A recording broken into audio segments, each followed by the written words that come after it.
اللهم لك الحمد كما أنت أهله وصل على محمد كما أنت أهله وفعل بنا ما أنت أهله فإنك أنت أهل التقوى وأهل المغفرة. اللهم صل على محمد عبدك ورسولك وصل على المؤمنين والمؤمنات والمسلمين والمسلمات. اللهم صل على محمد كما تحب وترضى له. اللهم صل على محمد وآل محمد. انسان ساری زندگی سیکھتا ہے. میں کل اپنے گھر بات کر رہا تھا. میں نے کہا مجھ پہ 1978 میں نے ایک واقعہ دیکھا تھا 78 میں. 2022 میں جا کے مجھے سمجھ آئی کہ اصل بات تو یہ تھی. 78 اور 22 ایک دنیا کا معاملہ تھا، روحانیت کا نہیں، دنیا کا. 78 اور 22 کو کتنے سال ہو گئے؟ 44 ایئرس، 44 سال ہو گئے. پھر بات سمجھ آئی، اچھا وہ بات تو یوں تھی. ساری زندگی انسان سیکھتا ہے، سیکھتے سیکھتے سیکھتے. اور قصہ بھی عجب ہے، جب کچھ سیکھ جاتا ہے تو اسرائیل بھی آ جاتا ہے. لیکن انسان سیکھتا ہے ساری زندگی. انسانوں سے بھی سیکھتا ہے، جانوروں سے بھی سیکھتا ہے، حوادث سے بھی سیکھتا ہے، واقعات سے بھی سیکھتا ہے، عبرت سے بھی سیکھتا ہے، انتقام سے بھی سیکھتا ہے، انعام سے بھی سیکھتا ہے. زندگی کی بیتے گزرے واقعات سے انسان ساری عمر سیکھتا رہتا ہے. اور سیکھتے سیکھتے اگر کچھ سیکھنے کا جذبہ رکھے تو زندگی بہت بہترین گزرتی ہے، لاجواب گزرتی ہے. اگر کچھ سیکھنے کا جذبہ رکھے، رب کی ہر چیز میں ایک سبق ہے، عبرت ہے. اللہ کے ہر نظام میں ایک سبق اور عبرت ہے. اور یہ پھیلا ہوا قدرت کا سارا نظام ہمیں کچھ بتا رہا ہے، ہمیں کچھ زندگی کا سبق دے رہا ہے. یہ قدرت کا سارا پھیلا ہوا نظام. ہم تنہا نہیں ہیں، تنہا نہیں ہیں، ہمیں کچھ مل رہا ہے. میں آج کچھ واقعات اپنی ڈاک میں سے جمع کر کے لایا ہوں کہ قدرت ہے. لیکن اس سے پہلے ضرور بتاؤں گا کہ ندامت، توبہ اور استغفار زندگی میں اس کی کتنی ضرورت ہے. ندامت، توبہ اور استغفار اس کی زندگی میں کتنی ضرورت ہے. ہمارا جو روحانی تسبیح خانے کا سلسلہ ہے، اس میں 3 تسبیحات ہیں.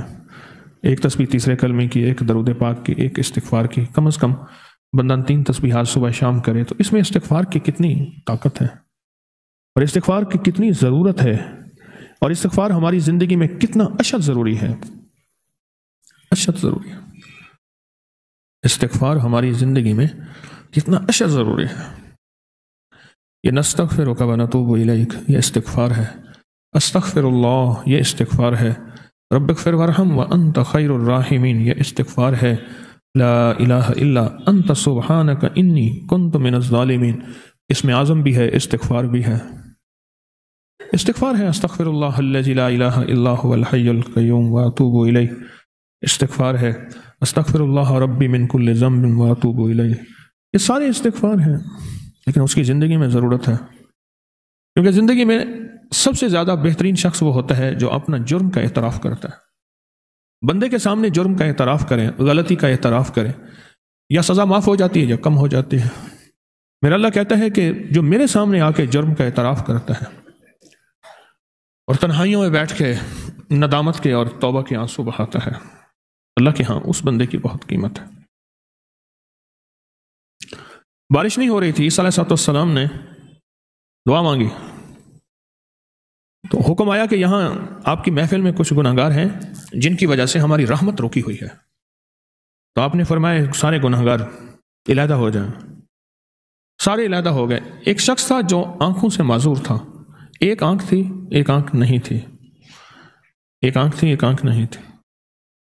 تو عیسیٰ علیہ السلام نے اپنی روحانی طاقت، نبی کی روحانی طاقت کتنی ہوگی، میں تم نہیں گئے.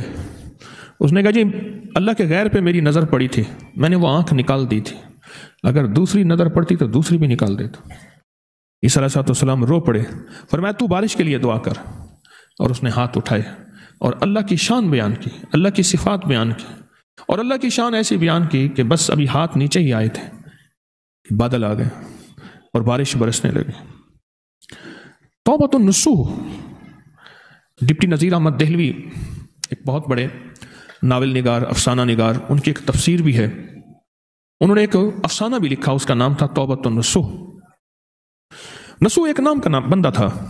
وہ بادشاہ کے محل میں رہتا تھا خواجہ سرا بن کے، جبکہ وہ مرد تھا، وہ ساری عمر خواجہ سرا بنا رہا، حرم سرا میں رہتا تھا، عورتوں میں رہتا تھا۔ ایک دفعہ شہزادی کا ہار گم ہو گیا، قیمتی ہار تھا، 9 لاکھ کا ہار تھا، ہار گم ہو گیا۔ اس نے کہا یہ ہار یہیں محل کے اندر ہے، گیا کوئی نہیں۔ تو اس نے کہا جو محل کے خدام ہیں ان کی تلاشی لیں۔ اب سب کو لین لگوایا تلاشی لینے کے لیے۔ آج جب تلاشی لینے کے لیے لین لگائے تو اس نے کہا آج پردہ کھل جائے گا۔ بس وہیں کھڑے کھڑے اللہ سے توبہ کی، توبۃ النصوح، کھڑے کھڑے، نہ نفل پڑھے، نہ وضو کیا، نہ تسبیح کی، نہ قبلہ رخ ہوا، پتہ نہیں کس رخ کھڑا تھا، کچھ بھی نہیں، بس دل ہی دل میں اللہ سے باتیں کی، اور دل ہی دل میں اللہ کو منایا، اور دل ہی دل میں اللہ سے راز و نیاز کیا کہ بس معاف کر دے۔ ایک ہے استغفار، معاف کر دے، ایک ہے توبہ، پھر نہیں کروں گا۔ استغفار اور توبہ میں فرق ہے، ایک ہے استغفار معاف کر دے، اور ایک ہے توبہ پھر نہیں کروں گا۔ ایسی کوئی توبہ زندگی میں آئی، ایسی آئی کہ وہاں سے آنے سے پہلے ہار مل گیا، انہیں بھی ہار مل گیا، چلو جاؤ، اور اس کی توبہ ایسی قبول ہوئی، کیسی قبول ہوئی۔ آج بھی جو پکی توبہ کرتا ہے اس کے بارے میں کہا جاتا ہے کہ اس نے ایسی توبہ کی جیسے توبۃ النصوح، نصوح نے توبہ کی تھی، اس کا نام نصوح تھا، ایسی توبہ کی جیسے توبۃ النصوح۔ ہمیں زندگی میں ندامت کی ضرورت ہے بہت زیادہ، اور اللہ کے سامنے ندامت کی اشد ضرورت ہے۔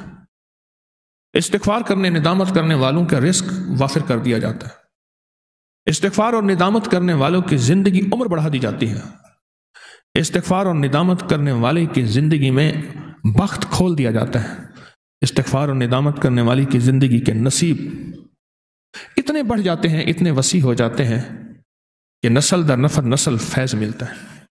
اور استغفار اور ندامت کرنے والی کی زندگی میں ایک چیز ایسی آتی ہے جو شاید کسی کی نہ ہو، وہ پلک چھپکتے ہی اللہ سے مل جاتا ہے، پلک چھپکتے، طرفت عین، پلک چھپکتے۔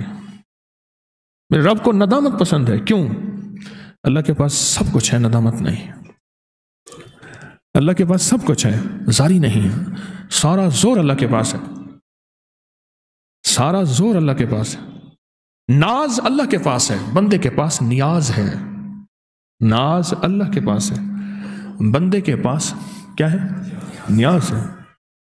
ندامت، نیاز، نیاز مندی ہماری زندگی میں چاہتے نہ چاہتے ہوئے، چاہتے نہ چاہتے ہوئے، چاہتے نہ چاہتے ہوئے پتہ نہیں کتنی غلطیاں، کتنی کوتاہیاں، جذبوں کی غلطیاں، نظروں کی غلطیاں، کانوں کی غلطیاں، تنہائیوں کی غلطیاں، کسی جانور کے ساتھ زیادتی، کسی انسان کے ساتھ چاہتے ہوئے بھی نہ چاہتے ہوئے بھی۔ یہ جو ہے نا، اللہ کے ہاں اس کی بڑی قیمت ہے، اور یہ بڑے ترازوں میں تولی جاتی ہے۔ یہ بات پھر سنیں غور سے، بڑے ترازوں میں تولی جاتی ہے۔ اللہ کے ہاں اس کی بڑی قیمت ہے کہ کسی کے دل سے نکل گئے۔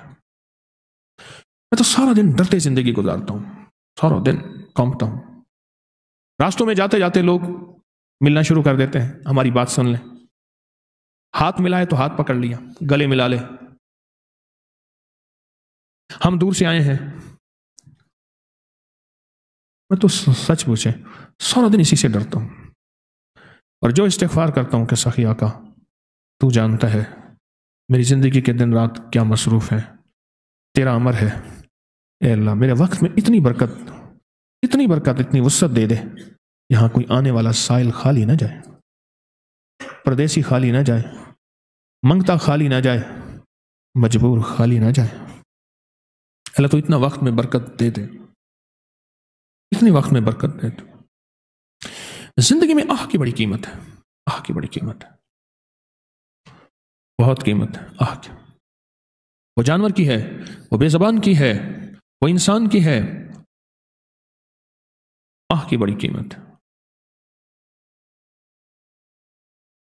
حضرت بابا فرید شکر گنج رحمۃ اللہ علیہ، ایک مرید کو انہوں نے بہت زیادہ ڈانٹا، مارا، تھپڑ مارے،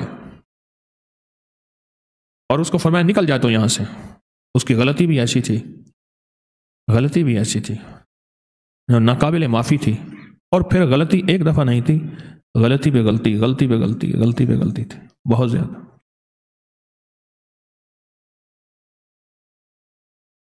ان کے خادم کہتے ہیں وہ رات میں نے ان کی جتنی کرب میں، جتنی تکلیف میں اور جتنی بلکتے سسکتے دیکھی، شاید میں نے وہ رات نہیں دیکھی۔ اور اللہ سے کہتے تھے کہ مولا تو نے مجھ کچھ بندوں کو میرے ذمے لگایا ہے، ان کی اصلاح و تربیت، نرمی بھی اور سختی بھی، یہ سب اصلاح کا حصہ ہیں، پر اللہ قیامت کے دن ایسا نہ ہو کہ اس اصلاح کے بعد میں اپنے آپ کو کچھ سمجھ بیٹھوں کہ وہ تو مجرم تھا، تو دنیا کا سب سے بڑا نیک تھا ہی تو، میں اپنے آپ کو کچھ نہ سمجھ بیٹھا۔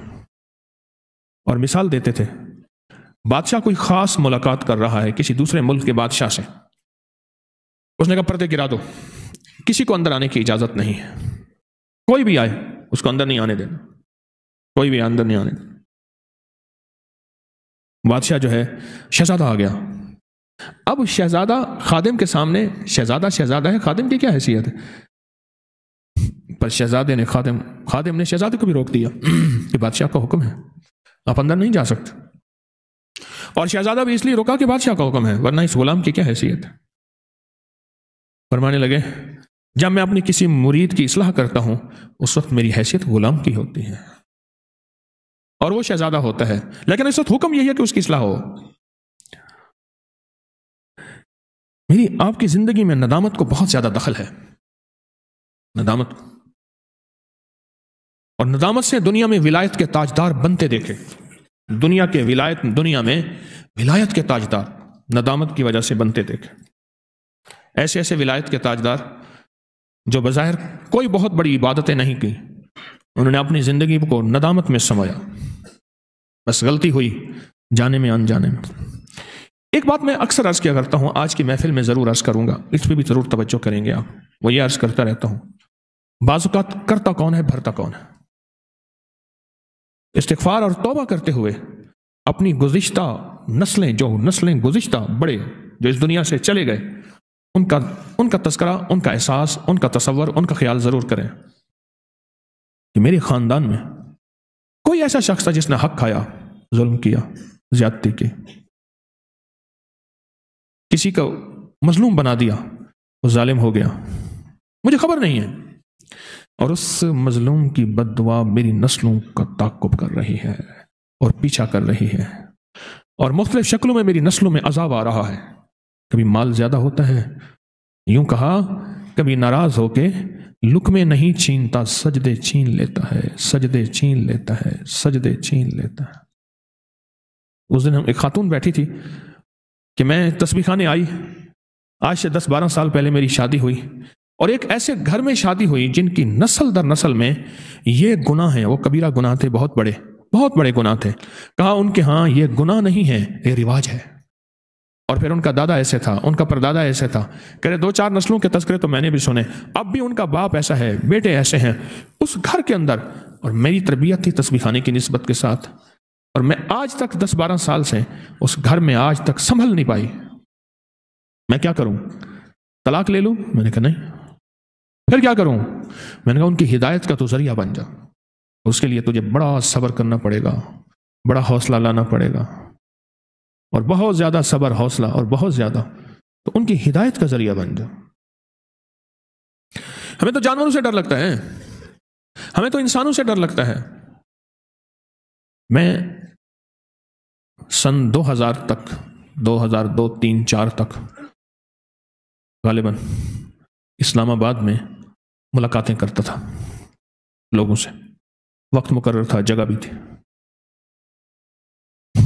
ایک صاحب وہ ہر دفعہ آتے تھے، مریض آنے کا نہیں ہے، وہ ICU میں، اور گزشتہ 2.5-3 سال سے کومے میں ہے، بے ہوش ہے، نہیں آ سکتا، آپ دیکھ لیں۔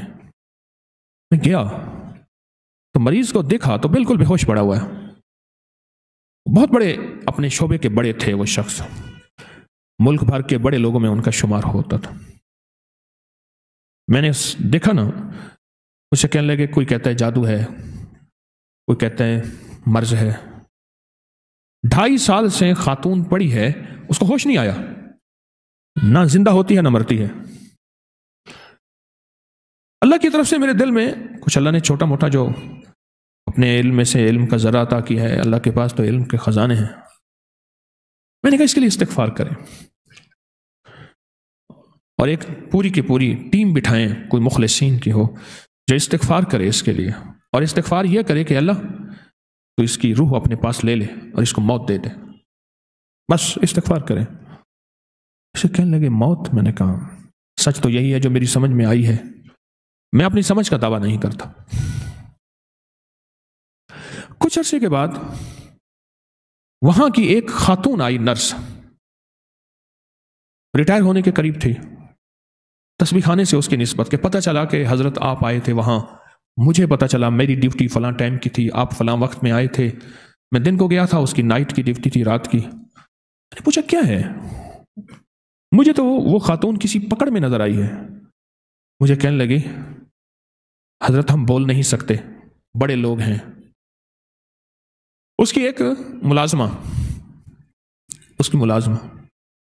اور اس کی ملازمہ کا بچہ تھا، گھر میں کام کرتی تھی، اس کے بچے نے اٹھا کے کوئی چیز کھا لی جو اس کے دسترخوان پہ پڑی تھی۔ اس کو غصہ آیا، اندر گئی تو وہ چمٹا جس سے روٹیاں الٹ پلٹ کرتے ہیں گرم، وہ چمٹا اٹھا کے ملازمہ کے بچے کی زبان سے کھینچی، اس کی زبان جل گئی، بیچارہ چیختا رہا، ماں اسے لے گئی، معافیاں مانگتی رہی ماں۔ بس کچھ ہی عرصے کے بعد اس کے سر میں درد ہوا، اور سر میں درد کے بعد بے ہوش ہو گئی، اور آج تک ہوش میں نہیں آئی۔ اللہ کے نبی علیہ الصلوۃ والسلام میرے کملی والے فرماتے ہیں میں 70 دفعہ صبح اور 70 دفعہ شام استغفار کرتا ہوں۔ نبی پاک معصوم تو فرماتے ہیں میں 70 دفعہ صبح، میں 70 دفعہ شام استغفار کرتا ہوں۔ وہ استغفار بنیادی طور پہ میرے آپ کے لیے ہے،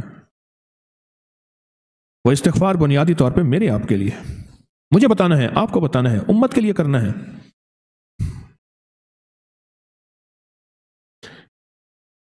اور اگر استغفار ہماری زندگی سے چلا جائے، نکل جائے، تو زندگی میں واقعات آتے ہیں، مشاہدات آتے ہیں، مشکلات اور پریشانیاں آتی ہیں۔ توبہ استغفار، توبہ استغفار۔ اس استغفار کی انسان کو ضرورت ہے، میت کو ضرورت ہے، بچوں کو ضرورت ہے، اولاد کو ضرورت ہے، موجودہ نسلوں کو ضرورت ہے، آنے والی نسلوں کو ضرورت ہے۔ اب ایک واقعہ بتا رہا ہوں۔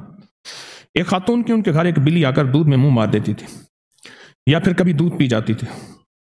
وہ اس بلی سے بہت تنگ تھی۔ وہ خاتون تاک لگا کر بلی کے انتظار میں بیٹھ گئے۔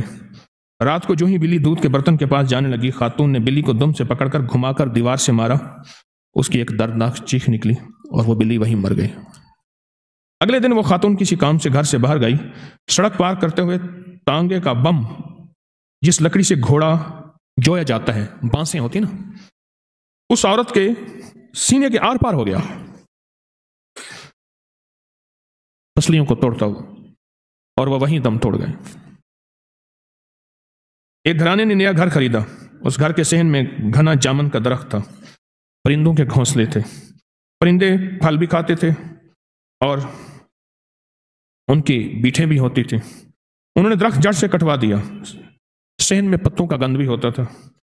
کچھ ہی دنوں کے بعد وہ مالکن گھر سے بازار جا رہی تھی، عین سڑک پر ہارٹ فیل ہوا اور وہیں ختم ہو گئی۔ ایک شخص دیسی مرغیاں ذبح کر کے فروخت کرتا تھا، دیسی مرغیاں ذبح کر کے فروخت کرتا تھا۔ دکان سڑک کے کنارے تھی۔ دیسی مرغ اذان ضرور دیتے ہیں، ان میں سے ایک مرغ ذرا زیادہ بڑا اور صحت مند تھا، وہ بار بار بانگ دیتا تھا۔ اور ایک بات بتا دوں، اللہ کے حبیب فرماتے ہیں جب کتا اور گدھا آواز نکالتا ہے وہ عذاب کو دیکھتا ہے، اور جب مرغ آواز نکالتا ہے وہ رحمت کو اترتا دیکھتا ہے۔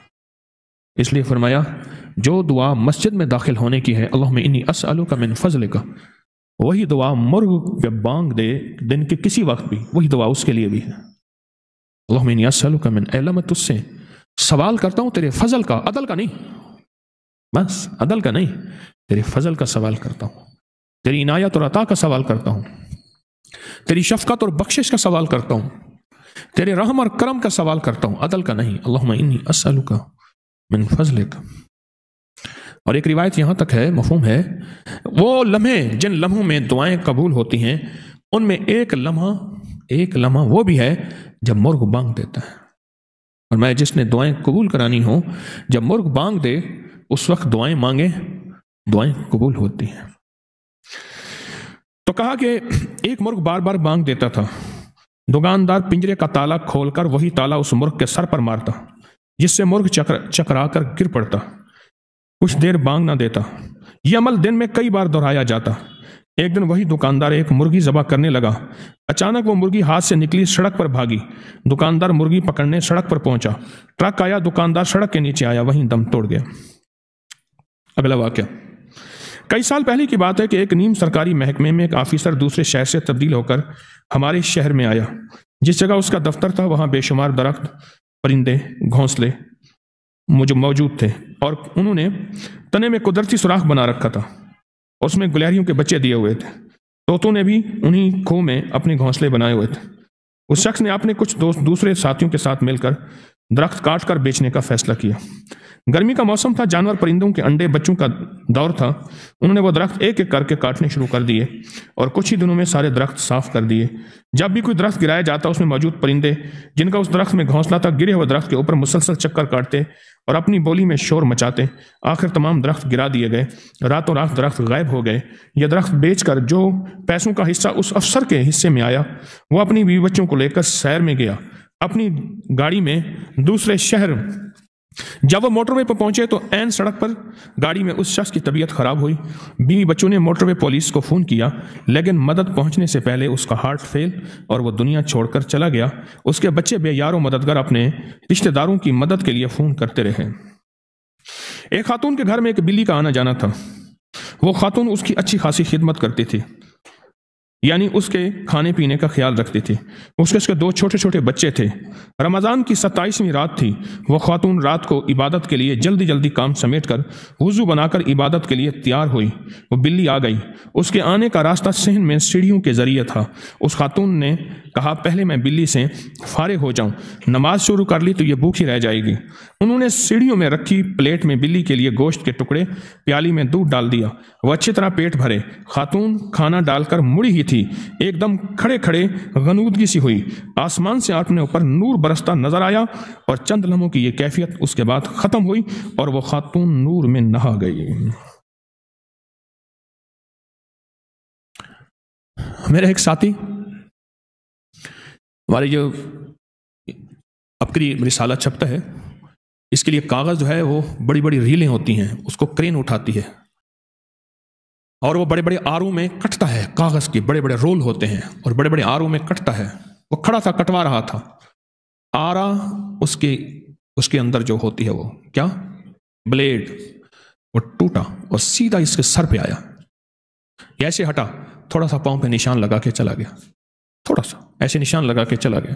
وہ تو کاٹ دیتا ہے بندے کو، جتنی تیزی سے وہ بلیڈ آتا ہے تلوار کی طرح۔ میرے پاس آیا اور کہا میں نے تو بلیوں کا لنگر لاتا ہے، بلیاں تیرے لیے دعا کرتی ہیں۔ بے زبانوں کی دعا، بے زبانوں کی دعا تجھے بچا گئے۔ آج یا کل پرسوں میں دیکھ رہا تھا بلیاں، ہمارے ہاں بلیوں کا لنگر آتا ہے، 5 لنگر اللہ روز چلواتا ہے بلیوں کا، پرندوں کا۔ ابھی بھی پرندوں کا لنگر کے ٹرک آیا ہے، بڑا ٹرک آیا ہے پورا۔ وہ مکئی، جوار، باجرہ، گندم، یہ چیزیں اس طرح کی ہوتی ہیں۔ کوئی پالتو پرندے تو ہے نہیں۔ انسانوں کا لنگر، مچھلیوں کا لنگر، قبرستان کے کیڑے مکوڑوں کا لنگر، یہ لنگر مسلسل چلتے ہیں، 5 لنگر۔ اور یہ جو دعائیں دیتے ہیں آپ نہیں سوچ سکتے۔ میں دیکھ رہا تھا کہ لنگر کو، میں نے کہا دیر کیوں ہوئی؟ میں نے ایک صاحب کو فون کیا، میں نے کہا لنگر نہیں آیا، کیونکہ بلی کی پوزیشن یہ ہوتی ہے وہ انتظار میں، کوئی وہاں بیٹھی ہے، کوئی وہاں بیٹھی ہے، کوئی وہاں بیٹھی ہے، کوئی وہاں بیٹھی، کوئی وہاں بیٹھی، اور جب وہ کھا لیتے ہیں تو پھر وہ نہیں بیٹھے ہوتے، ان کا ایک خاص نظارہ ہے۔ زندگی میں توبہ کی کتنی ضرورت ہے؟ میں نے پچھلے واقعات بتائے ہیں، یا اللہ جانے میں انجانے میں۔ ندامت کی کتنی ضرورت ہے، استغفار کی کتنی ضرورت ہے، اور بعض اوقات واقعات نقدی نہیں ہوتے. یہ لفظ فقیر کا غور سے سنیے گا. یا اپنے لیے ادھار ہو جاتا ہے یا نسلوں کے لیے ادھار ہو جاتا ہے, اور نسلیں ادھار چکاتی ہیں, نقدی نہیں ہوتے, نقدی نہیں ہوتے. چنگیز خان ہلاکو خان عبرت کا سامان نہیں بنے. چنگیز خان ہلاکو خان ابلاکا خان جوچی خان یہ عبرت کا سامان نہیں بنے. لیکن کیا خیال ہے, رب کی لاٹھی ایسی ہے, بعض اوقات نسلوں کے لیے ادھار ہو جاتا ہے. حجاج بن یوسف نے صحابہ, اہل بیت, اولیاء, تابعین, تبع تابعین کو شہید کیا بے دردی سے, اور وہ عبرت کا نشان نہیں بنا. کیا خیال ہے, اللہ کے ہاں کوئی نظام نہیں ہے. کیا ظالم اور مظلوم رب کے ترازو میں ایک ہی طرح تلتے ہیں؟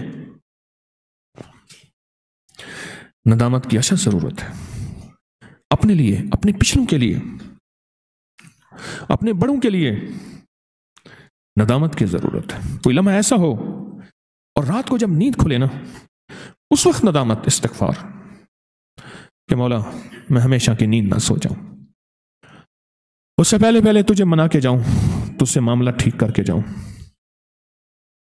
ندامت کی اشد ضرورت ہے. مجھے کل حجویری محل سے میسج آیا کہ وہاں ڈاکو تھے, مقابلہ ہوا, 2 مر گئے. ایسی طبیعت آج تک بوجھ میں ہے. یہ مضمون کل کے میسج سے آیا ذہن میں. ڈاکو کون تھے؟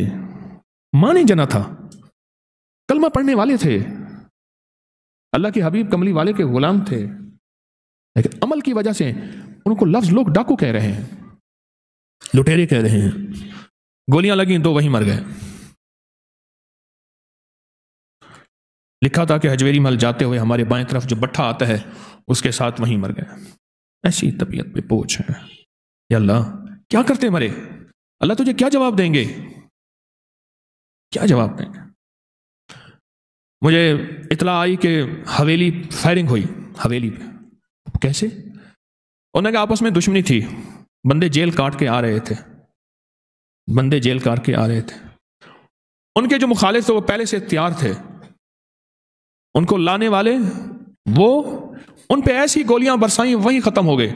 اور ایک گولی حویلی کے گیٹ پہ لگی, مجھے دکھایا, گیٹ کی موٹی چادر بھی اندر دبی ہوئی تھی, وہیں ختم ہو گئے. بڑی ضرورت ہے ندامت کی.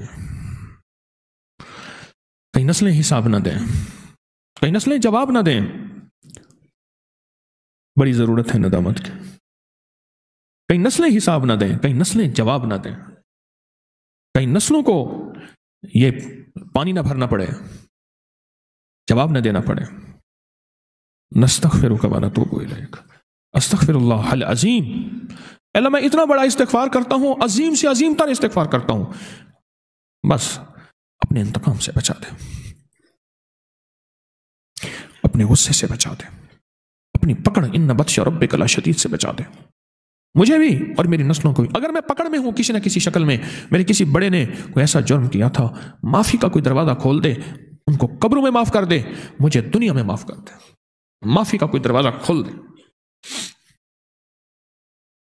معافی کا کوئی دروازہ کھول دے. امی بتاتی ہیں یہ واقعہ ہمارے گھر کا ہے, 1983 کی بات ہے. میرے چچا ایک اچھی نسل کا گدھا خرید کر لائے. گاؤں میں ایک فیملی ہے, وہ بہت بے ترس لوگ ہیں. گدھا ایک دن ان کے کھیت میں چلا گیا. انہوں نے ہمارے گدھے کو سزا دینے کے لیے اس کی زبان ساری باہر نکال کر رسی کے ساتھ باندھ دی. تو کچھ دن تکلیف میں گدھا تڑپتا رہا. ادھر ہم لوگ گدھے کو ڈھونڈتے رہے. جب گدھا کسی نے بتانے پر فلاں بندے کے پاس ہیں, اس کے پاس گئے تو گدھے کو گھر واپس لایا. 24 گھنٹے کے بعد وہ تڑپ تڑپ کر مر گیا. ادھر اس شخص کے ہاں بیٹا پیدا ہوا, اس کی زبان بھی بالکل گدھے کی طرح ہر وقت باہر رہتی ہے, رالیں ٹپکتی ہیں, معذور ہے. اب بیٹا جوان ہو گیا ہے اور 25 سال تک وہ گدھے کی طرح تڑپتا تھا روزانہ. آخر 2015 میں وہ لڑکا مر گیا. ایک جگہ گدھا تھا, آ کے گھاس کھا رہا تھا. ایک دفعہ روکا, پھر روکا, درانتی سے نا گھاس کاٹ رہا تھا. اس نے پکڑ کے گدھے کو اوپر سے کھال سے پکڑا اور درانتی سے پکڑا, ایسے کاٹا اور اس کی کھال کو ایسے چیرا. اور اسی زخمی حالت میں اس کو اس کے گھر بھیج دیا گدھے کو۔ قدرت کا نظام، ایک مقدمے میں، قتل کے مقدمے 302 میں چلا گیا، جبکہ وہ اس میں شامل نہیں تھا۔ سب صفائیاں ہو گئیں کہ یہ بے گناہ ہے۔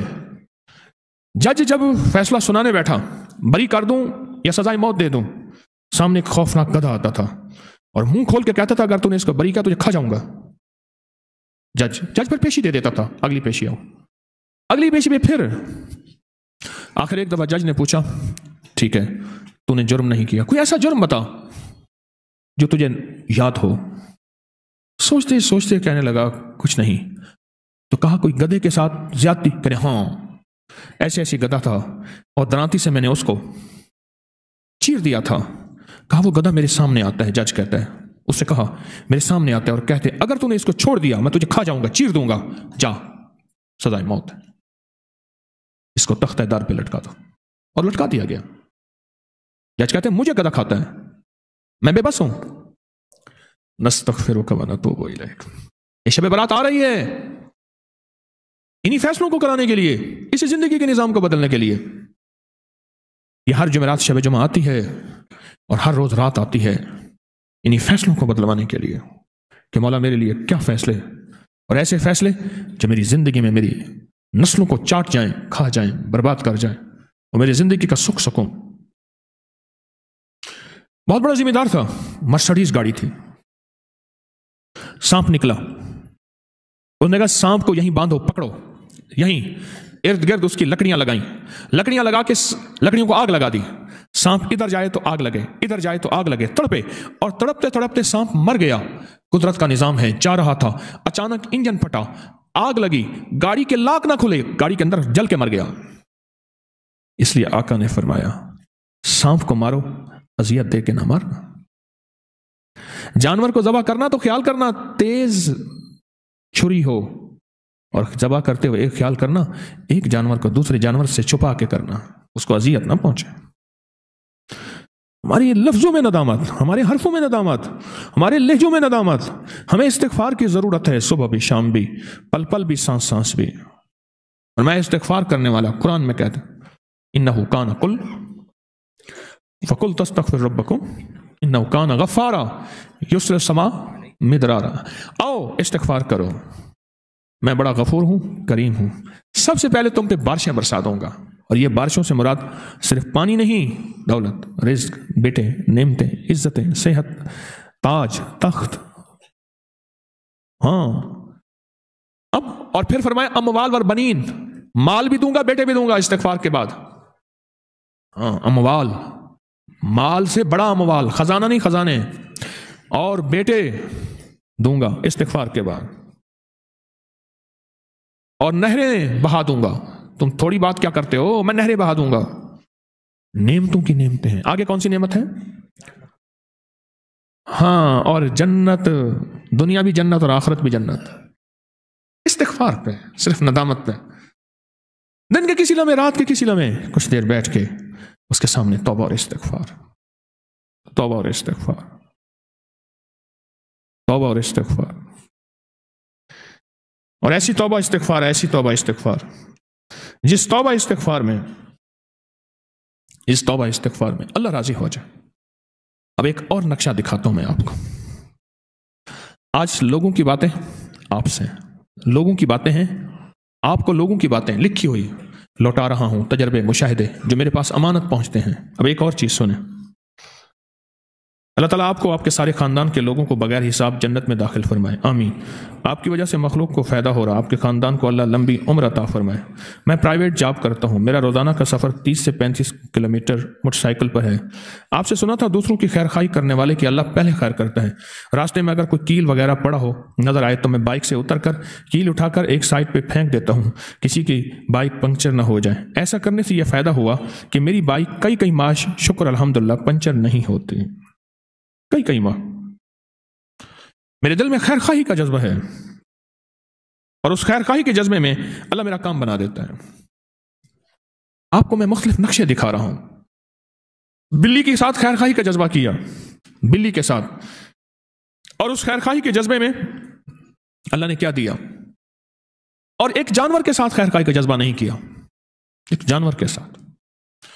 یہ گنے کا بیلنا ہوتا ہے جس میں سے گنا دیتے ہیں, ادھر سے گنے کا رس نکلتا ہے, اور بڑا کڑھا ہوتا ہے, اس کے نیچے وہ پھر وہی گنے کا پھوک جلاتے ہیں اور گڑ بنتا ہے, پھر شکر بنتی ہے. گاؤں میں یہ بندے گنے کا بیلنا لگا ہوا تھا اور اس کو روٹی دے گئے. کتا ایک بھوکا تھا, بار بار اس کی روٹی کی بو پہ آ کے منہ مارتا تھا. اس نے ہاتھ میں گنا لیا ہوا تھا, یہ کتے کو مارتا, کتا شور کر کے بھاگتا, پھر مارتا. اس نے کیا کیا, گنے کے جو چھلکے ہوتے ہیں نا, چھلکے, وہ ڈھیر کر کے آگے لگا دیے ایک ترکیب سے. روٹی سامنے رکھ دی, کتا آیا, اس نے چھلکے سمیت پکڑ کے کتے کو بٹھی پھینک دیا. ایسے زور سے اچانک چھلکے اس کے گنے کے بٹھی کے اندر پھینکا, چل گیا, ختم ہو گیا. لیکن قدرت کا نظام انوکھا چلا, اور ایسا چلا آپ گمان نہیں کر سکتے. آپ حیران ہوں گے, اس کی آج 4تھی نسل ہے. میرے والد صاحب رحمۃ اللہ علیہ نے یہ بات مجھے وہ بندہ دکھایا. ہمارے باغ کے ساتھ آگے کچھ سڑک جاتی ہے تو وہاں ان کا رقبہ ہے. وہ بندہ دکھایا, مجھے فرمانے لگے یہ 3ری نسل ہے اور میں اس کی 4تھی نسل دیکھ رہا ہوں. اس کی 3ری اور 4تھی نسل کے بدن میں آگ ہے, دانے ہیں, پیپ ہے. وہ سردیوں میں بھی کپڑا نہیں پہن سکتے, اور ان کے گھر میں آگ جلے تو آگ لگ جاتی ہے, اور ان کے رزق پہ آگ لگی ہوئی ہے, ان کے نصیبوں پہ آگ لگی ہوئی ہے, ان کے بخت پہ آگ لگی ہوئی ہے. اور سب سے عجیب بات بتاؤں, ہر بندے کو راز کتا کے کاٹ جاتا ہے, وہی کتا. اور صبح کاٹے کا نشان ہوتا ہے, باقاعدہ صبح کاٹے کا نشان ہوتا ہے, اور چیخیں ہوتی ہیں. ان کے گھر کوئی مہمان نہیں جاتا, ڈر کے اس کی چیخیں نکل جاتی ہیں. کوئی مہمان آج بھی نہیں جاتا. ہر لمحے ہمیں استغفار کی ضرورت ہے, ہر لمحے توبہ کی ضرورت ہے, ہر لمحے ندامت کی ضرورت ہے, ہر لمحے بس اس چیز کی ضرورت ہے تو معاف کر دے. یاد رکھیے گا, صدقہ توبہ بھی ہے, برکت بھی ہے, معافی بھی ہے. استغفار توبہ بھی ہے, برکت بھی ہے, معافی بھی ہے. کسی کو کھانا کھلانا, کسی کی مالی امداد کرنا, کسی کو اترا ہوا کپڑا دے دینا, کسی کو جوتا ضرورت کی زندگی دے دینا, یہ بہت بڑے اللہ کے غصے کو ٹھنڈا کر دیتا ہے, اللہ کے آئے عذاب کو ٹال دیتا ہے. یہ چیز بہت بڑے غصے کو ٹھنڈا کر دیتی. میں ایک ضرورت مند جا رہا تھا, مجھے پتا تھا, میں نے اس کو بلایا. میں آپ سے منت کرتا ہوں, ضرورت مندوں کو تلاش کریں. مہنگائی بڑھ گئی ہے, حالات بہت سنجیدہ ہو گئے ہیں, مانگنے والے بڑھ جائیں گے, اور مانگنے والوں کے بینک بیلنس اور بہت بڑا نظام ہوتا ہے, اور جو عزت دار آدمی ہے کبھی سوال نہیں کرے گا. عزت دار آدمی کبھی سوال نہیں کرے گا. ضرورت مندوں کو تلاش کریں. میری منت ہے, اپنے رشتہ داروں میں پہلے, پھر چاہے ہمسایوں میں, پڑوس, اصل ضرورت مند. تو ایک ضرورت مند جا رہا تھا, میں نے اس کو بلایا, کیا حال ہے, خیریت سے, جیب سے پہلے پیسے نکال لے, ایسے بلا کے ہاتھ میں نے پیسے دے دیے, اور ٹھیک ہے خیریت, چلے جائیں. میرا ایک بندہ گاڑی ڈرائیو کر رہا تھا, وحشی مزاج تھا, اکثر تیز ڈرائیو. میاں صاحب رحمت اللہ علیہ کہتے تھے گڈی کا تو اے لے جاندہ ہے, تو اتو لے جاندہ ہے, تو تلو لے جاندہ ہے, ایک گڈی چلانا ہے. اس نے نا ریورس گیئر کیا. میری بچی کھڑی تھی کچھ 2 سال کی, وہ اسی کے اوپر گاڑی لا رہا تھا, میں نے ایسے پکڑ کے کھینچ لیا, ایسے پکڑ کھینچ لیا, ورنہ وہ نیچے دے دینا تھا. اس نے بعد میں اس نے ایکسکیوز کر لینا تھا. فوراً اندر آواز آئی, وہ جو تو نے اصلی ضرورت مند کو اچانک خوش کیا تھا, اچانک خوش کیا تھا, وہ جو تو نے اصلی ضرورت مند کو اچانک خوش کیا تھا, یہ ہم نے تجھے اس کا صلہ دیا ہے. صدقہ غصے کو, اللہ کے غصے کو ٹھنڈا کر دیتا ہے, بلاؤں سے بچاتا ہے, آفتوں سے بچاتا ہے, مصیبتوں سے بچاتا ہے, مشکلات سے بچاتا ہے, ناکامیوں سے بچاتا ہے. اور بتاؤں, ذمہ دار جو پورا عشر نکالے, پورا عشر تول کے پوچھ کے, پورا عشر ذمہ دار, اور مالدار پوری زکات نکالے تول کے پوچھ کے, اللہ اللہ اللہ, اس پہ جو بلائیں ٹلتی ہیں, اس پہ جو مصیبتیں دور ہوتی ہیں, اس پہ جو ناکامیاں ختم ہوتی ہیں, اس پہ جو تکلیفیں ختم ہوتی ہیں, اللہ اکبر. صرف ذمہ دار پورا عشر دے دے, پورا عشر دے دے. مجھے ایک صاحب کہنے لگے کہ حکومت نے زرعی ٹیکس لگا دیا, وہ دیتے تو ہیں. میں نے کہا عشر تو اپنی جگہ رہے گا. اور پھر باتوں باتوں مجھے تکلیف بتانے لگا. کہتے ہیں سال میں اس نے جتنا خرچہ کیا بیماریوں اور تکلیفوں اور مقدموں میں، وہ میں لکھتا گیا. اچھا میں نے کہا یہ بھی ہے. اس نے کہا شاید اس لیے لکھ رہا ہے کہ یار میرا استخارہ حساب کرے گا. میں لکھتا گیا لکھتے میں نے کہا آپ کا عشر کتنا بنتا ہے؟ آپ کی فصل اتنی تھی. اس نے کہا جی اتنی فصل تھی. تو میں نے کہا اس میں سے کتنا بنتا ہے؟ پوچھا تو پتہ چلا اتنا بنا. اس سے زیادہ وہ لگا چکا تھا. میں نے کہا دیکھیں یہ عشر اتنا بنا، اس سے زیادہ آپ لگا چکے ہیں، بتاؤ اللہ اور کیا دکھائے؟ اب بھی عشر کا فیصلہ نہیں کیا. اللہ کے غصے کو صدقہ دور کر دیتا ہے، ٹھنڈا کر دیتا ہے. ہاں، اور استغفار. امام احمد بن حنبل رحمۃ اللہ علیہ، اللہ کے ولی، بغداد میں ان کے مزار پہ گیا، ولایت کے تاجدار.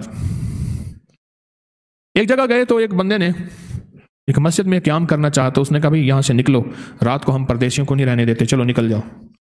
ایک غریب آدمی تھا، اس نے کہا درویش ہیں، شکل سے نور ہے، انہیں کہا جی آپ میرے گھر آ جائیں. وہ چلتے پھرتے استغفار کرتا تھا. وہ شخص جو امام صاحب کو اپنے گھر لے گیا، امام صاحب نے پوچھا استغفار کا کیا فائدہ پایا؟ اس نے کہا جی زندگی میں جو چاہت تھی مانگی. بھائی ایک چاہت یہ ہے، سنا ہے کہ بغداد میں کوئی ہستی ہے امام احمد بن حنبل، ان کی زیارت ہو جائے. ایک چاہت رہ گئی ہے باقی. انہوں نے کہا یہ بھی پوری ہو گئی ہے، احمد بن حنبل میرا نام ہے. ایک چاہت باقی رہ گئی، ندامت، استغفار. اللہ کے ہاں اس کی بڑی قیمت ہے. عجیب بات بتاؤں، پر میں اللہ کے خوف سے جو آنسو گرا، نیچے نہیں گرا، چھوٹی سی پلک میں اٹک گیا، چھوٹی سی پلک میں اٹک گیا. قیامت کے دن وہ آنسو، قیامت کے دن وہ آنسو اللہ پاک سے کہے گا کہ یا اللہ میں اس کی پلک میں اٹک گیا تھا. وہ اللہ سے کہے گا، لفافے میں ڈالے، میں اللہ یہ آنسو تیرے شوق سے اور تیرے خوف سے نکلا تھا، ابھی نیچے نہیں گرا تھا، اور میں وہ پہاڑ سے بڑا بن جائے گا، پہاڑ سے بڑا بن جائے گا وہ آنسو، اور پہاڑ سے اتنا بڑا بن جائے گا، پہاڑ سے بڑا بن جائے گا، اتنا بڑا کہ اس کے سامنے اور جہنم کے سامنے آڑ بن جائے گی. گرا نہیں ابھی، چھوٹا سا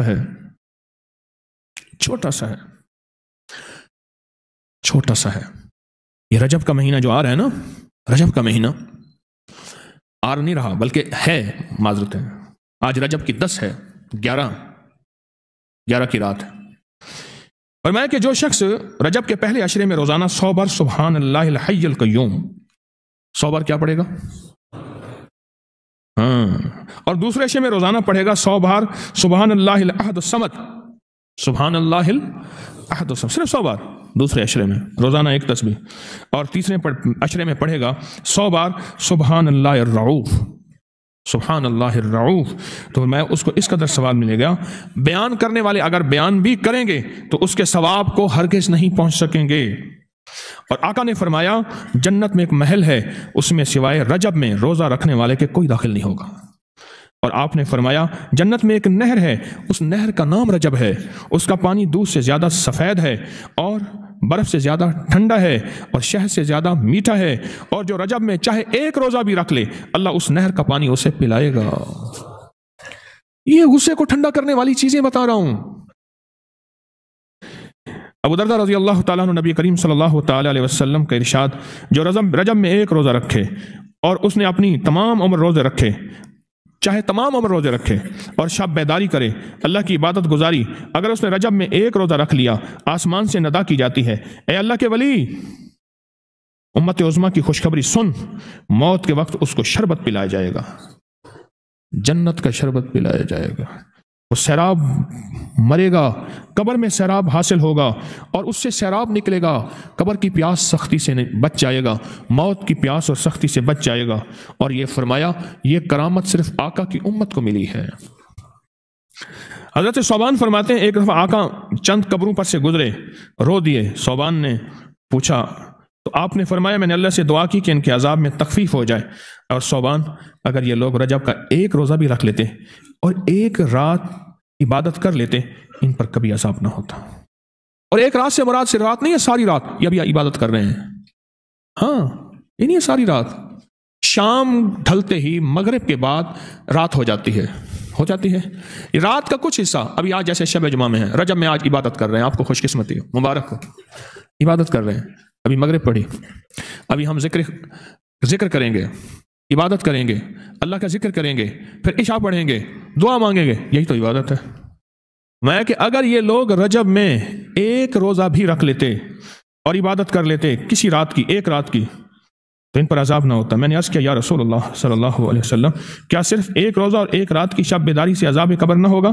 فرمایا ہاں، قسم ہے اس کی ذات کی جس کے قبضے میں میری جان ہے، کوئی مسلمان مرد ہو یا عورت ایسی نہیں رجب میں ایک روزہ بھی رکھ لے اور ایک رات کی شب بیداری کرے مگر اللہ اس کے لیے 1 سال کی عبادت لکھے گا جس میں اس نے روزہ رکھا اور شب بیداری. 1 سال وہ جس میں ساری رات جاگا اور سارا دن روزہ رکھا، اتنا ثواب ملے گا. اور آپ نے فرمایا کہ اللہ کی طرف سے ایک منادی ندا کرتا ہے، اے رجب میں روزہ رکھنے والو، اللہ کی پناہ میں جنت میں داخل ہو جاؤ. اور ہاں فرمایا کہ قیامت ہوگی تو پکار مچے گی، رجب کے ماننے والے کہاں ہیں؟ اس وقت حجاب کے اندر سے ایک نور نکلے گا جس کے پیچھے سے جبرائیل، میکائیل، اسرافیل ہوں گے، یہاں تک کہ رجب کے ماننے والے اس نور سے گزر کر پہنچ جائیں گے جو ان کے لیے تیار کیا ہوگا اور اللہ کو سجدہ کریں گے. اللہ پاک فرمائیں گے تم اپنا سر سجدے سے اٹھاؤ، یہ سب دنیا میں ادا ہو چکے ہیں، اب منازل عزت کی طرف چلو، اب منازل عزت کی طرف چلو، اب منازل عزت کی طرف چلو. اللہ اکبر. اور فرمایا مغفرت ہوتی ہے اور اللہ انبیاء کی توبہ قبول کرتا ہے. اس رجب کے ایک روزے اور ایک تھوڑی سی عبادت سے اللہ اولیاء کو دشمنوں سے چھڑاتا ہے. اور 3 چیزیں اللہ کے ذمہ ہیں، معافی، باقی عمر کی عصمت، اور تیسری یہ کہ بڑی پیشی، یعنی روز قیامت پیاس نہیں لگے گی، روز قیامت پیاس نہیں لگے گی. یہ چھوٹی چھوٹی راتیں، یہ چھوٹے چھوٹے دن، یہ چھوٹے چھوٹے لمحے آتے ہیں، اور آتے اس لیے ہیں کہ ہمیں کچھ دے جائیں. اگر اس کا غصہ ہے بھی ٹھنڈا ہو جائے، اگر اس کی ناراضگی ہے بھی ٹھنڈی ہو جائے. اللہ اکبر. فرمایا، آپ فرماتے ہیں جبریل نے مجھے خبر دی ہے جب رجب کی پہلی رات ہوتی ہے اللہ ایک فرشتے کو حکم فرماتے ہیں اور وہ پکار کر کہتا ہے سن لو توبہ کے مہینے کا چاند نکل آیا. کس مہینے کا؟ اللہ اکبر. جبریل آواز دیتا ہے سن لو توبہ کے مہینے کا چاند نکل آیا، آ جاؤ اپنے لیے توبہ، امت کے لیے توبہ، اپنی نسلوں کے لیے توبہ، اپنی پچھلی نسلوں کے لیے توبہ، اپنے لیے، اپنے لمحوں، اپنی راتوں کے لیے توبہ، اپنے دن کے لیے ندامت اور توبہ. سن لو لوگو. جبریل کیا کہتے ہیں اور پکارتے ہیں کہ توبہ کے مہینے کا چاند نکل آیا. بس اس کے لیے بشارت ہے جو اس رجب کے مہینے میں استغفار کرتا ہے، اس کے لیے بشارت ہے جو رجب کے مہینے میں استغفار کرتا ہے. غصے کو ٹھنڈا کرنے والی یہ سعادتیں ہیں، اللہ کو ناراض کرنے سے دور کرنے والی یہ نعمتیں ہیں. عجیب بات بتاؤ، اور میں جو شخص یہ چاہتا ہے، یہ غور سے سنیے گا، جو شخص یہ چاہتا ہے اللہ اس کی نسلوں کو معذوری اور مجبوری سے بچائے، معذور ہو جائے، کسی بھی چیز سے معذور ہو جائے اور مجبور ہو جائے. میں نے آپ کو اپنی مجبوری کا قصہ سنایا تھا، اس نے معذوری اللہ مجبوری سے بچائے کہ بے بس ہو جائے، مجبور ہو جائے. اور جو شخص یہ چاہتا ہے کہ اس کے ماتھے پہ نصیب اور بخت اور مقدر اتنا لکھا ہوا ہو انسان بھی پڑھ سکے، یہ میری خوشخبری یاد رکھیے گا، اتنا واضح ہو انسان بھی پڑھ سکے، بخت، نصیب، مقدر، عزت، دولت.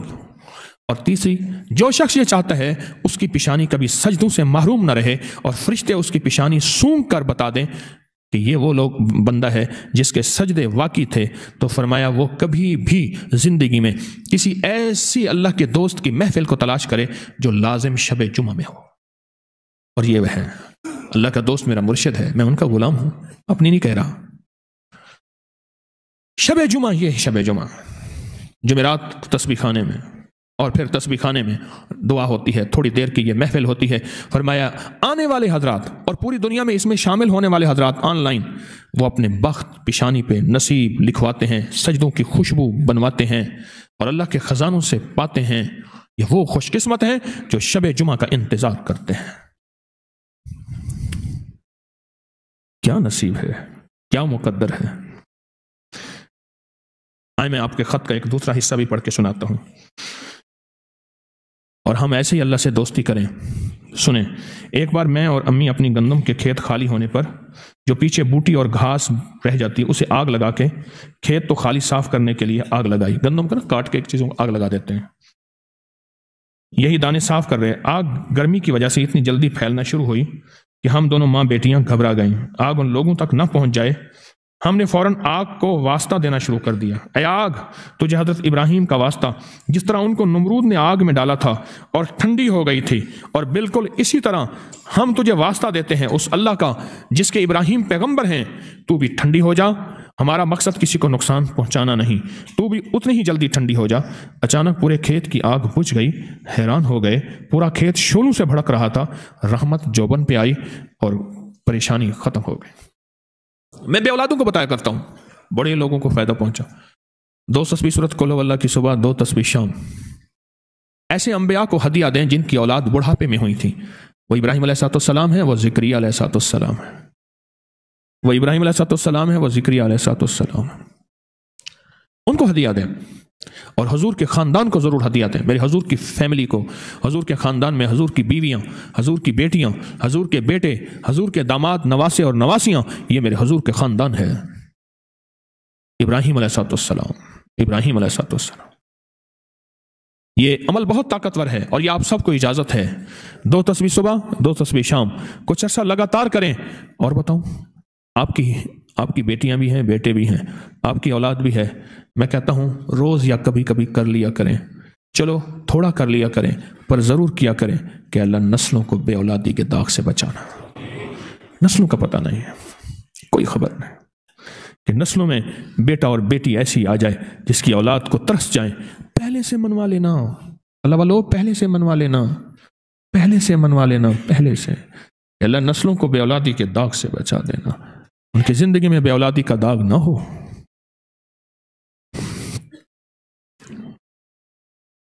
ایک اور تجربہ لکھا تسبیح خانے کی نسبت سے۔ اگر کسی نے آپ کی زمین پر قبضہ کیا ہوا ہے اور وہ لوگ تنگ کرتے ہیں، دھمکیاں دیتے ہیں، میں نے بسم اللہ والا تعویذ، وہ تعویذ جس پہ 19 بار با، 19 بار کیا، سین، 19 بار میم، اور اس کے اوپر اللہ لکھا ہوا ہو، اللہ، یہ کھیت کے چاروں کونوں میں دبا دیں، اور ایک تعویذ کھیت کے درمیان میں گہرا کر کے دبا دیں۔ اللہ کی کرنی ایسی ہوئی کہ ہم نے زمینوں کی وراثت کے پیپر جب نکلوائے تو سارے کے سارے کھیت ابو کے نام، اور قرض جو کمپیوٹرائز آج کل بن رہا ہے، فرد، وہ بھی سارا ہمارے نام، اور حتیٰ کہ ہمارے نام سب کچھ ہوا، اور وہ ہر چیز ختم ہو گئی، اور اس تعویذ کی برکت سے ہمیں سب کچھ ہمارا حصہ مل گیا۔ اس تعویذ کے برکت سے ہمیں ہمارا سارا حصہ مل گیا۔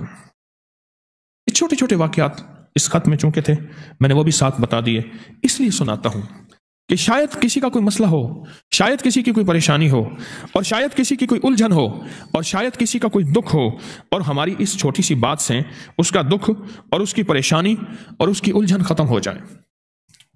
اب آپ تسبیح خانے کی نسبت کو پا رہے ہیں، اب آپ تسبیح خانے کی نسبت کو پا رہے ہیں۔ اس کا بھی ایک فائدہ سن لیں۔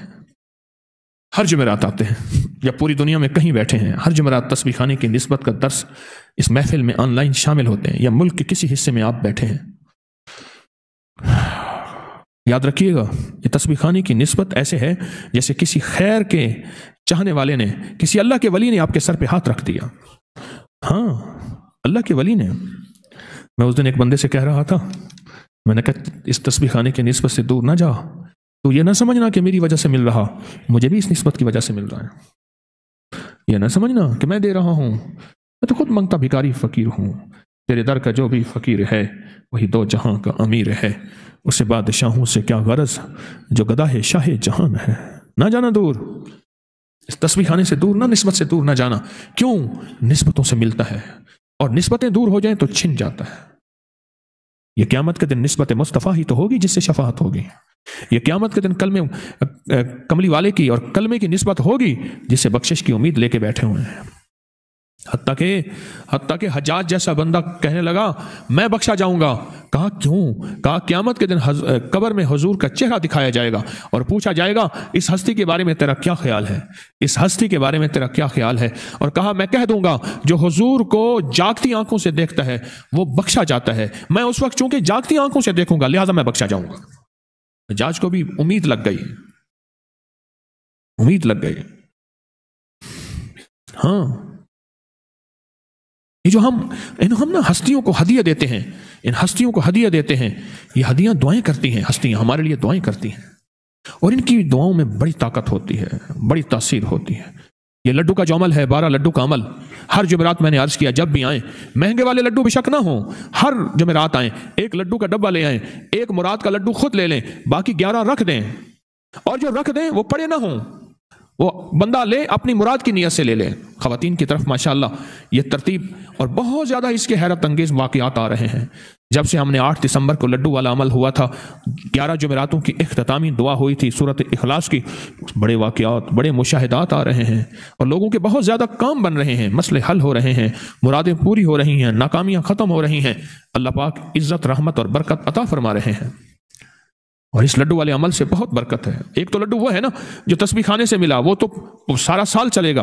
ایک یہ ہے کہ جب آپ آئیں تو کہیں سے لڈو کا ڈبہ لے آئیں، چاہے مہنگے والا نہ ہو، اور آ کے ایک مراد کا خود لے لیں. باقی خواتین کی طرف ٹرے بنے ہوئے ہیں، وہاں آ کے ایک ڈبہ رکھ دیں، اور ہر خاتون جاتے ہوئے مراد کی نیت سے ایک لڈو لیتی جائے کہ اللہ میری مراد پوری ہوگی، میں آ کے پھر 12 لڈو جو ہے میں رکھوں گی. یہ ان ہستیوں کو پھر پڑھ کے ہدیہ کریں، حضور کے گھرانے کو سورۃ اخلاص، حتیٰ کہ 11 دفعہ دی ہوئی ہے، 2 تسبیح دی ہوئی ہے، کم از کم 11 دفعہ پڑھ کے ہدیہ کر دیں.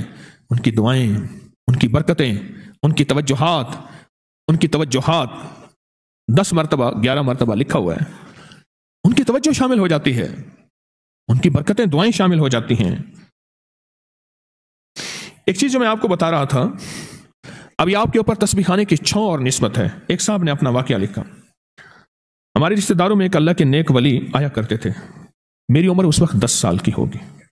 میں ان بزرگوں کو لے کر دوسرے مرید کے گھر جا رہا تھا، بزرگوں کو راستہ دکھا رہا تھا. اللہ کے نیک بزرگ تھے، مریدوں کے ہاں تشریف لاتے تھے.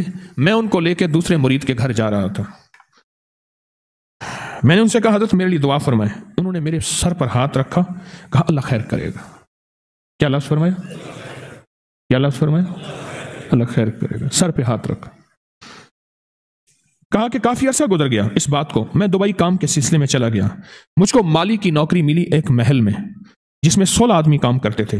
ہر آدمی کو ایریا ملا تھا جس میں وہ گھاس، پانی وغیرہ، پھولوں کی حفاظت، اس کو ایریا ملے تھے. ایک دن اپنے ایریا میں کام کرنے کے بعد دوسرے ساتھی کے ساتھ بات کرنے کے ایریا میں چلا گیا. بات چیت کرنے کے بعد واپس آیا. رات کو سویا تو مجھ کو خواب میں ایک بزرگ نظر آئے. جس جگہ انہوں نے میرے سر پر ہاتھ رکھا تھا، کچھ جنات مجھ سے کہنے لگے تم نے میرے بچے کے اوپر پاؤں رکھ کر مار دیا، اور تم سے بدلہ لے لوں گا، اور تم کو مار دیتے، مگر اس بزرگ کے صدقے تم کو معاف کیا کہ ان کے سر پہ تیرے ہاتھ کی برکت آپ موجود ہے. یہ تسبیح خانہ ہمارے سر پہ، بزرگ نہیں. یہ جو ابھی ہم ذکر خاص کریں گے اللہ والو، یہ بزرگوں کو ہدیہ کرتے ہیں. ختم خواجگان اس لیے کہتے ہیں. ہمارے اکابر کیوں، بڑی بڑی ہستیاں، بڑے بڑے اولیاء، ان کو بیٹھ کے ہدیہ کرتے ہیں. جتنے بھی اعمال پڑھتے ہیں، جتنی بھی نیکیاں کرتے ہیں، جتنے بھی اذکار کرتے ہیں، اور جتنی بھی تسبیحات کرتے ہیں، یہ سارے تسبیح خانے میں ان کو ہدیہ کرتے ہیں. جب ان کو ہم ہدیہ کرتے ہیں، حضور کے گھرانے کو ہدیہ کرتے ہیں، جب حضور کو گھرانے کو ہدیہ کرتے ہیں، پھر ان کا ہاتھ ہمارے سروں پہ ہوتا ہے. تو یہ بتاؤ، حضور کا گھرانہ جہاں سے خود بزرگی نکلی ہے، جہاں سے کوئی ولایت بٹی ہے، جہاں سے خود ولایت ملی ہے، جہاں سے کوئی درویشیت اور صالحیت اور صلاحیت ملی ہے، ان کے سروں پہ ہاتھوں کی کیا تاثیر ہوگی، اور کیا برکت ہوگی، اور کیا کمال ہوگا. سوچیں تو سے، کیا برکت، کیا کمال، کیا تاثیر. زبردست. یہ تسبیح خانے کی نسبتیں، یہ بیٹھ کے ہم ذکر خاص کرتے ہیں، یہ بیٹھ کے تسبیح کرتے ہیں، یہ بیٹھ کے اللہ اللہ کرتے ہیں، ان ہستیوں کو ہدیہ کر دیتے ہیں، پھر ان کے وسیلے سے ہم دعا کرتے ہیں. ان ہستیوں کو یہ نور پہنچتا ہے. جب یہ نور پہنچتا ہے، وہ ہمارے لیے دعاؤں میں مشغول ہو جاتے ہیں. ان کی رحمت، برکت اور عطاؤں کے ہاتھ ہمارے سروں پہ ہوتے ہیں، اور یہی بڑی بڑی بلائیں ٹل جاتی ہیں، بڑی بڑی مصیبتیں ٹل جاتی ہیں. اور جانے انجانے میں کوئی خطا ہو بھی جائے، انجانے میں ہوئی، اس کو پتہ نہیں ہے کہ جن کا بچہ بیٹھا تھا میں اس کو پاؤں کے نیچے دے کے جا رہا ہوں، اس بیچارے کو کیا پتا. انجانے اور جانے میں اگر کوئی خطا ہو بھی جاتی ہے، خطا ہو بھی جاتی ہے، خطا ہو بھی جاتی ہے، تو ایسی ٹل جاتی ہیں. میں لجپالاں دے لڑ لگیاں، میرے تو غم یہ ہے، میرے تو غم ٹلے رہندے. ہاں، یہ لجپالاں دے لڑ لگیاں، یہ ہے اللہ کے نیک دوست، اللہ کے ولی. اللہ کے دوست، اللہ کے ولی جن کے ساتھ میری نسبتیں ہیں، میں ان کے ساتھ نسبتیں لے کر بیٹھا ہوں، جن کے ساتھ میری نسبتیں ہیں، یہ ان کی نسبتیں ہیں جن کے ساتھ میری نسبتیں ہیں، اور ان کی برکت سے عذاب، بلائیں، مصیبتیں مجھ سے ٹلی رہتی ہیں، واقعات، پریشانیاں مجھ سے ٹلی رہتی ہیں۔ اللہ اکبر! کتنا عجیب معاملہ ہے کہ وہ بچپن میں کسی نے ہاتھ رکھا تھا۔ اب آپ بتائیں، میں نہیں کہا کرتا اکثر کہ دعائیں بھی ٹریول کرتی ہیں، پیچھا کرتی ہیں، اور بد دعائیں بھی پیچھا کرتی ہیں، دعائیں بھی تعاقب کرتی ہیں اور بد دعائیں بھی تعاقب کرتی ہیں۔ درویش نے سر پہ ہاتھ رکھ کے کہا تھا اللہ خیر کرے گا، اور اللہ نے اپنی خیر کر دی، اللہ کی خیر اس کے ساتھ شامل ہو گئی، اور اللہ کی رحمت اس کے ساتھ شامل ہو گئی، اور رب کی حفاظت، کفایت، کفالت، راحت، رحمت، برکت اس کے ساتھ شامل ہو گئی۔ اور جنات نے کہا ہم انتقام لیتے اگر اس درویش کا تیرے سر پہ ہاتھ نہ ہوتا۔ اور سچ پوچھیں، وہ میں ایک جگہ گیا، ایک نعت خان ایک لفظ کہہ رہا تھا، جنہ دے پیر روس جاندے ہو جیندے بھی مر جاندے۔ اس کا میں نے تجربہ کیا ہے، جن سے توجہات اور نسبتیں ہٹ جاتی ہیں، توجہات اور نسبتیں ہٹ جاتی ہیں، توجہات اور نسبتیں ہٹ جاتی ہیں، بلائیں، مصیبتیں، آفات ایسے چھاؤں کر جاتی ہیں، اور ایسی مصیبتیں ان کے اوپر بس توجہات ہٹ جاتی ہیں، جن سے نسبتیں ہٹ جاتی ہیں۔ ہاں، یہ توجہات اور نسبتیں ہماری ضرورت ہے، یہ توجہات اور نسبتیں ہماری ضرورت ہے، اور اشد ضرورت ہے، اور بہت اشد ضرورت ہے، اور یہ تسبیح خانے میں آنے والوں کو ملتی ہے۔ جو آپ تسبیح خانے میں آتے ہیں ان کو یہ توجہات اور نسبتیں ملتی ہیں۔ آپ کے اوپر ہاتھ ہے، آپ کے سر پہ ہاتھ ہے۔ میں اپنا بات نہیں کر رہا، جن ہستیوں کو بیٹھ کے ہم ہدیہ کرتے ہیں اعمال کا، تسبیحات، بیر تو ہم بھول گئے، سچی بات ہے۔ میں نعمتوں کا تذکرہ کرتے کرتے مجھے بیر یاد آیا، ہم تو بھول گئے۔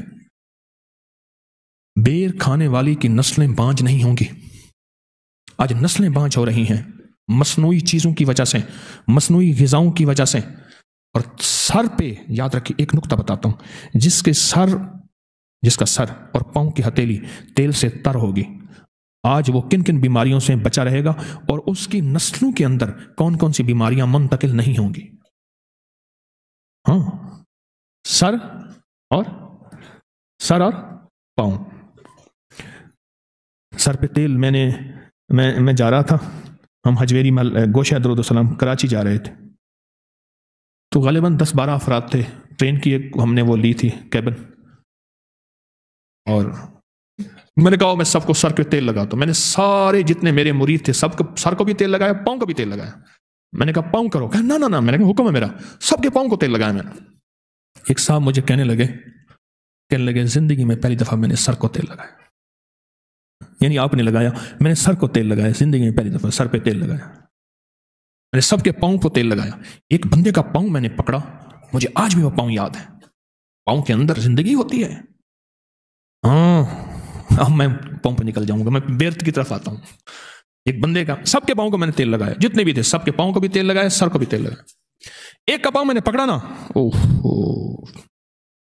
ایک اللہ کے ولی تھے حضرت مجدد الفسانی رحمۃ اللہ علیہ، تو دیکھا تو جوتے علیحدہ کیے ہوئے تھے، کچھ جوتے ادھر پڑے تھے، کچھ جوتے مسجد کے باہر جوتے پڑے ہوتے نا، کچھ ادھر پڑے تھے۔ تو پوچھا کس نے علیحدہ کیے ہیں؟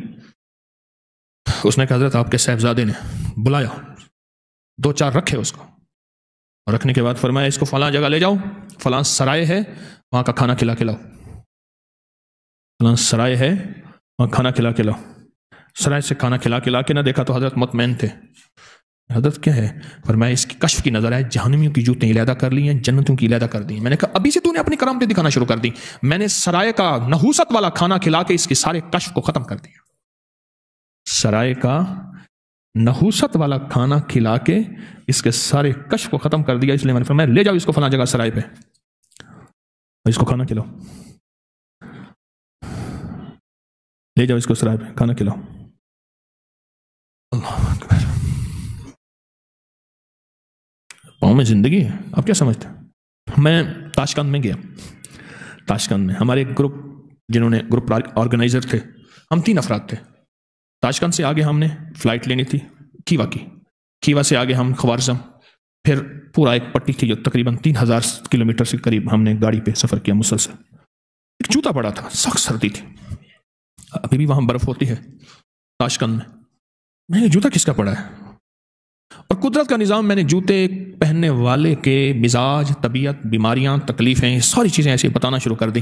وہ کہنے لگے میرے والد صاحب ہیں، بابا جی آ گئے، ان کا نام گل محمد تھا، میرے والد صاحب ہیں. کہا آپ نے جو کچھ بتایا 100% ایسی ہے. اس بندے کا پاؤں مجھے یاد ہے کہ یہ پاؤں اس کے نصیب اور مقدر اور اس کے بخت یا اس کی بدبختی یا جو بھی ہے اس کے ساتھ اس کا کیا بنے گا.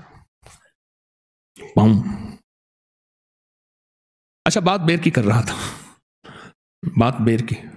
جو بندہ بیر کھائے گا نا اس کی نسل میں بیٹے اللہ کم نہیں کرے گا. ایک بات لکھ لیں، بیٹے ہوں گے اس کی نسلوں میں.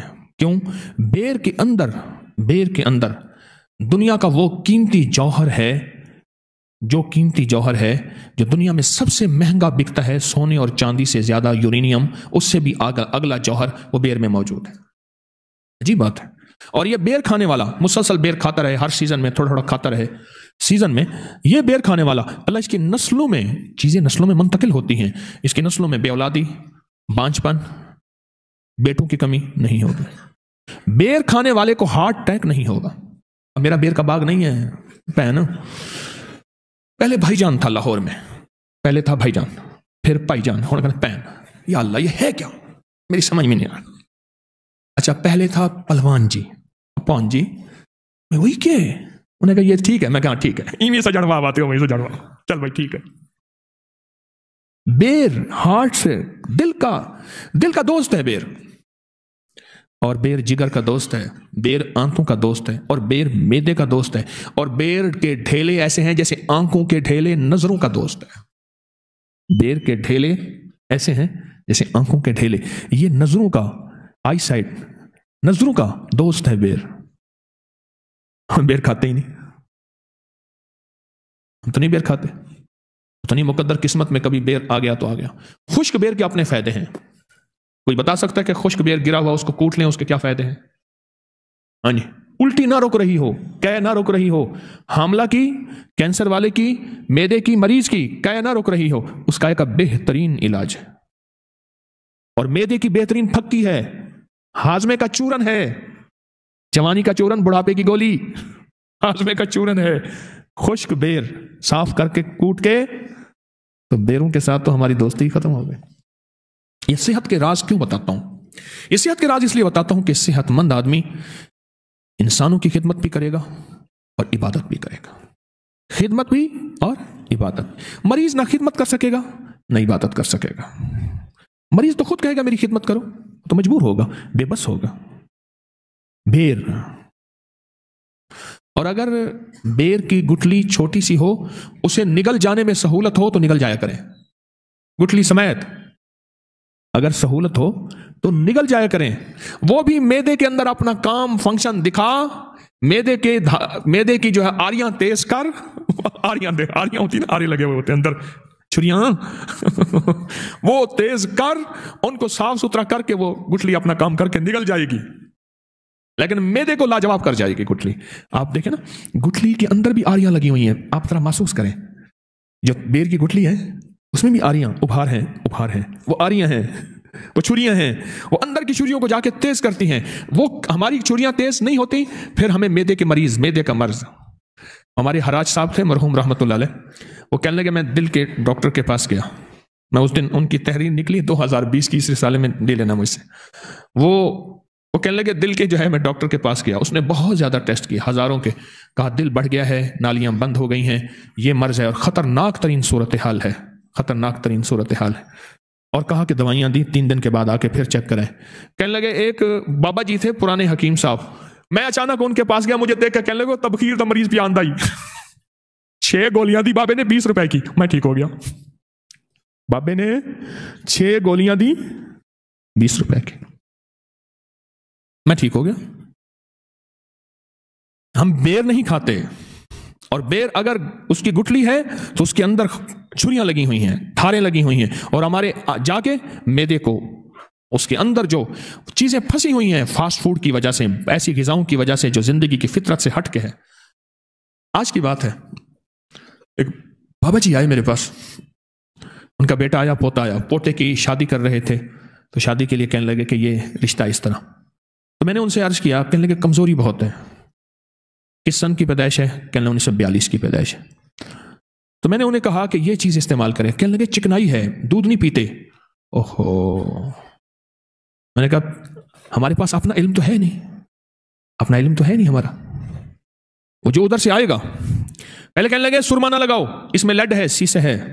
کہنے لگے نہیں، اب ریسرچ آئی ہے، اس میں اینٹی لیڈ بھی ہے. کملی والے نے سرما لگایا.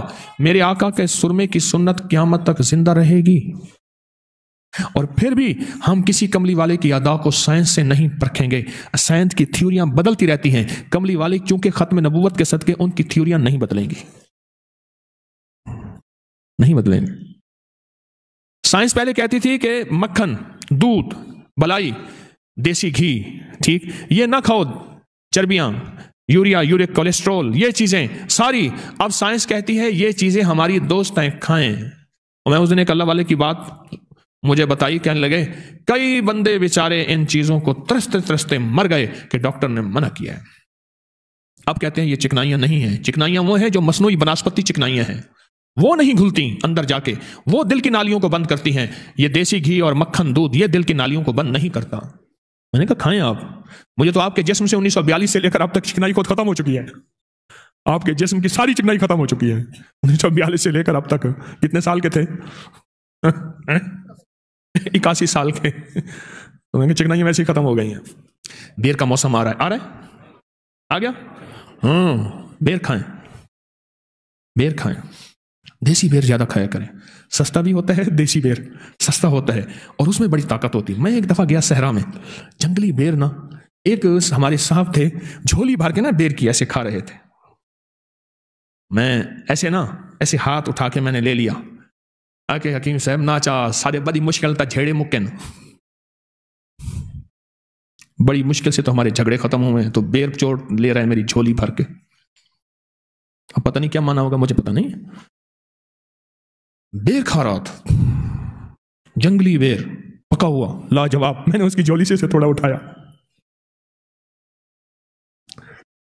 یہ صحت زندگی ہے.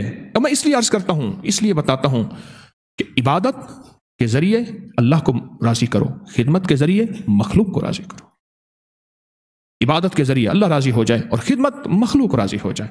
وہ کافر ہے یا مسلمان ہے، وہ کسی مسلک، مذہب، فرقے، رنگ، نسل کی ہے، اللہ کو بڑی پیاری ہے، اللہ کو بہت اچھی لگتی ہے. اللہ کو اپنے بندے بہت اچھے لگتے ہیں. ہمارے ہاں یہ دیواریں نہ ہوں، محبتیں، رواداریاں ہوں، خیرخائیوں کے جذبے ہوں، محبتیں، رواداریاں. ایک دو ایک صاحب میرے پاس آئے، میں اسے جانتا تھا، وہ ہارا دن سیاست میں گالیاں دیتا ہے. مجھ سے کہنے لگا وظیفہ کیا ہے؟ میں نے کہا واہ بادشاہ جتنے بھی بیٹھے ہیں ان کے لیے دعا مانگ. کہہ رہے میری پارٹی کے نہیں ہے. میں کہ زیادہ قبول ہوگی. کہنے لگا کیسے؟ میں نے کہا کوئی مرشد ہے؟ کہنے لگا آپ ہیں. میں مرشد سے اتنی بحث؟ میں نے کہا ادب نہیں ہے تجھے؟ معاف کر دے مجھے، وہ سمجھاتے میں تھوڑا سا. اچھا میں کہا سمجھاتا ہوں. میں نے کہا جہاں دل نہ چاہے دعا کرنے کو، وہاں بندہ دل کرے، اللہ اس ناگواری پہ ڈبل ثواب دیتے ہیں. دل نہ چاہے، دل نہ چاہے، اللہ ان ہمارے بادشاہوں کو خیر سجھا، خیر کی راہیں دکھا. اللہ ان کے دل دماغ جذبوں کی حفاظت فرما. اللہ ان کو غیب سے اپنی مدد عطا فرما، جس سے اللہ انسانیت کو خیر اور نفع پہنچے، راحت اور برکت پہنچے. میں نے کہا بادشاہوں کے لیے دعا کر. اور پھر میں نے ایک حدیث سنائی. آقا کا فرمان مفہوم ہے دنیا کا بدترین مشغلہ بادشاہوں کو گالیاں، برا بھلا کہنا ہے. گالیاں اور برا بھلا کہنا ہے. ہاں نہ کہیں، نہ کہیں. تو بیر کھائیں گے، ہے نا؟ اور کوئی جھولی بھر کے بیٹھا، اس کی جھولی سے نہ نکالنا، ایسے کسی کا گھر خراب نہ کرنا. اس کی جھولی نہ نکالنا بیچارے کی. آئے میں بیر کی ایک روٹی بناتا ہوں. اب بیر کی طرف دین چل پڑا. آپ کی قسمت. میں ایک وظیفہ بتانا چاہتا تھا. اب بتاؤ پہلے وظیفہ بتاؤں یا بیر؟ جو آپ کو فوراً جلدی کر، میں پھر دونوں کر دوں. زیادہ بیر ہے. ایسا کریں کہ بیر جو ہے نا، اس کی نرم بیر ہو، دیسی بیر ہو. اس کو ہاتھوں سے جب ملیں گے نا، گٹھلی لیدہ ہو جائے گی. ہلکا ہلکا ہلکا ہلکا ملیں گے، گٹھلی لیدہ ہو جائے گی. اور گٹھلی بالکل لیدہ ہو جائے، اور اس کی جو کیا ہوگی، گودا ہوگا، رس ہوگی، جو بھی ہو،